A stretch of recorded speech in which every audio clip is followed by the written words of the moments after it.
Hello guys, it is Daniel here again, and today we will be talking about F1 2016 compared to the other F1 games that Codemasters has released in the past. As we are in the door of the release of F1 2017, I would like to show you some highlights from my recorded gameplays, and I would like to ask you that how you like this game and what do you think is better in this game compared to the older versions, and what were the things what you didn't like in F1 2016. I would like to do this video very interactive, so that's why I shared it even in the Codemasters forum, and I really want you to comment your opinion about this game because I'm really interested about what you think about F1 2016 and what is the thing in F1 2017 that you really have been waiting for. But before we start off with my opinion, I would like to ask you that if you haven't done it yet already, please subscribe to my channel, and if you like my content and you want to support me in F1 2017, like my videos please, because it's only a one click for you, but you really help me out with that to grow my channel and help more and more players with my setups, fast lap tips that will surely come in F1 2017 as well. So, to start off, I would like to sum up the older F1 games and my feelings and my positive and negative things about them in my mind. Actually, it's really funny because, you know, every time my friend does that, Daniel, what is your favorite F1 game? I always said that it is the newest one, what we are currently playing with. I don't know why, I maybe have just bad memory, but the new experiences after each release since 2010 took me off my legs. I'm a very positive player, but it of course doesn't mean that I accept everything and I don't like quality, but to be fair, I have to say that I loved all of the F1 games that Codemasters has released, because I think in all of them they made steps forward. F1 2010 was a really good start from them. I didn't play that much at that time, I was about 10 years old or even 11 years old, so I don't have big experiences, but it was quite realistic and with a lot of fun in career and online as well.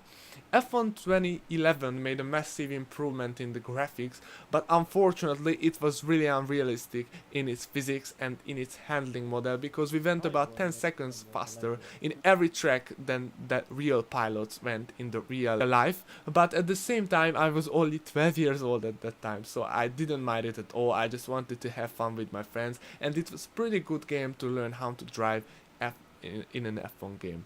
In 2012, the game made a massive improvement in its handling model and in its physics, and you could not just turn in the wheel as much as you wanted or as in the earlier games, because you killed your tires or you just couldn't turn into the corner. Basically, you had to learn how to drive again.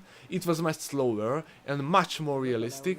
There were great battles online, and actually I think that was the first professional game from Codemasters in the view of F1 games, in my opinion. After, in 2013, it doesn't change so much, but the classic cars were absolutely amazing. I loved those 3 or 4 classic tracks. We had a lot of fun there in online. After 2014, 2015, I can't say so much about them. They were good games, and we are here in 2016. In 2016 there was a big hype when the game released, because there were several improvements like manual start, formation lap, in career the car upgrades that could be affected with your performance. The AI became much stronger, not really more aggressive, but to defeat the ultimate AI you really had to work hard and you really had to practice a lot, that I really liked, because to be honest, with the top car in the past few games, it was not a big challenge to win against AI, and you know, you not always want to be in a slower car just because you want to have fun, because if you are a Ferrari fan or a Mercedes fan or a Red Bull fan, you want to do your championship, your career, your races with that team, and that AI improvement, as I've already said, helped a lot in that. The online part when the game released was absolutely amazing. I spent most of the time playing 5-lap races or practicing for League with my friends.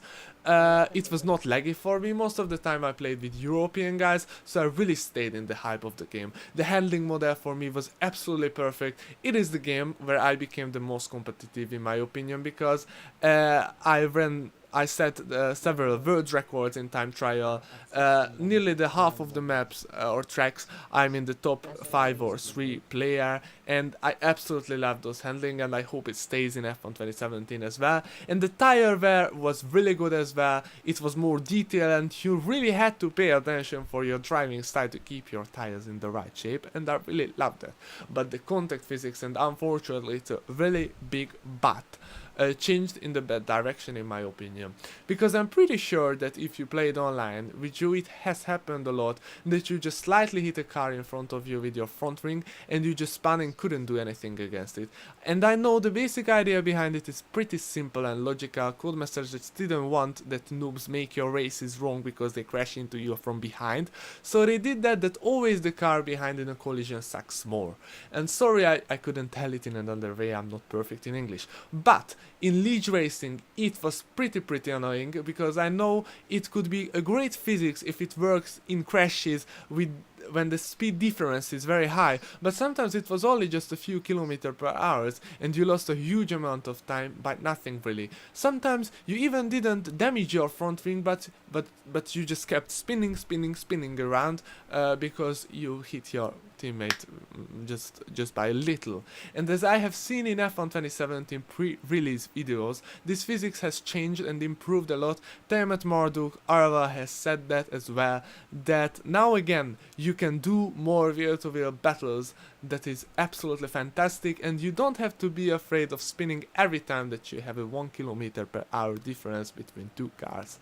The other annoying thing was that when you contacted with a car when you were side by side with him, and the two wheels could easily stack together like glue and you couldn't just turn into the corner. Sometimes the cars even went into the opposite direction, and that was absolutely unrealistic and buggy and could ruin a lot of races. Luckily I am a clean pilot and that my friends are pretty clean as well, so except of 1 or 2 cases we didn't have any problem with that, but I saw a lot of people raging out of that because of that. Okay, it was not a current sentence, but I think you understood what I meant.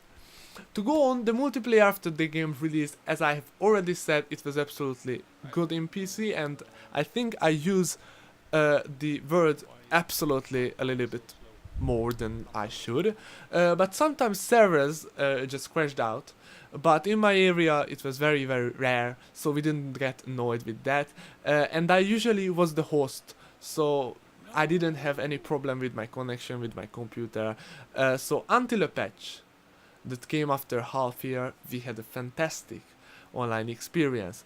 But that was the point when I stopped creating open lobbies, because after that patch, I don't know what happened with that patch, after every time that a player joined to your server, you got a lag. Your screen just simply froze. And it was for every host. It was horrible. Sometimes it was just a few tenths, but sometimes it even decided positions in the race track, and it costed even seconds. And you know, in an open lobby many players leaves, joins back, and it went on, and the host lagged, and it was really bad in PC. I don't know what they changed with that patch, and I don't know why they didn't fix it. Maybe they didn't know what causes that lag. But luckily again, until that point, I got a lot of friends in game, so I usually created private lobbies. So we were together with friends and there were no random joiners, and we had a great fun. For an example, the race you were seeing is from a private lobby as well, and of course the highlights are from those servers as well. We had even better races, even better overtakes, but I recorded about the 10% of my gameplay, so I maybe couldn't show you the real best of. I could just show you the best of my recording folder, but even like that, I really hope you have enjoyed this video, and please write your opinion down in the forum or in the comment section. My dream is to have a pretty interactive community where we can play and race together, speak together about our experiences and opinions, because every player is a different player and I love seeing different way of thinking. As always, thank you for watching. If you haven't done it yet, please subscribe. As I have said, you don't even know how big help is that, and like the video if you would like to see more content from me and you like what you see. It was even in rhyme, but don't mind it. I was Daniel, and see you in the next one. See you in F1 2017. Oh my god, I just can't wait for that game. I just simply can't wait for that.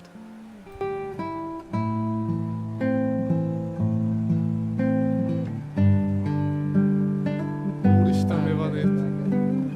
Menjél, nyomjad meg, mint a piranyák. Azt a rohadt, mi van itt? Most csatáztál?